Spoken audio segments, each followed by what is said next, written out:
दरम्यान कायद्याच्या चौकटीमध्येच मराठ्यांच्या 54 लाख नोंदी आढळल्या अशा शब्दांमध्ये मनोज जरांगे यांनी अजित पवार यांना प्रत्युत्तर दिलं। विनाकारण मराठ्यांविरोधात बोलून संभ्रम निर्माण करू नका, आतापर्यंत गप्प होता तसेच गप्प रहा असा इशारा देखील मनोज जरांगे यांनी दिलाय। दरम्यान आरक्षणाची मागणी कायद्यामध्ये बसत नसेल तर हट्ट करून कसं चालणार असा सवाल अजित पवार यांनी उपस्थित केला होता।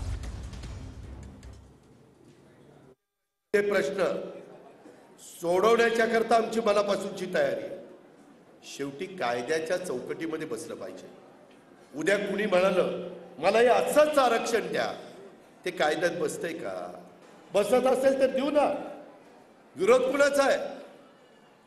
पण जर ते बसतच नसेल तर हट्ट करून कसं चालेल?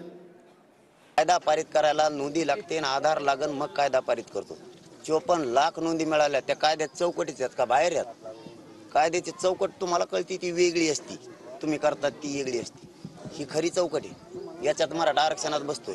विनाकारण मराठ्यांच्या विरोधात काही बी भाष्य करून मराठ्यात आणि सरकारमध्ये गैरसमज निर्माण करू नका। तुम्हाला करायचं तर मराठ्याच्या बाजूने बोला, बोलायचं नसेल तर तुम्ही आतापर्यंत गप्प बसले होते तसे गप्प बसा। यासाठी गप्प बसले होते का तुम्ही? मराठ्यांचं टोकरून काढायसाठी? मराठ्यांना बोलायला लावू नका तुमच्या विरोधात। तुम्हाला हे शेवटचं सांगतो।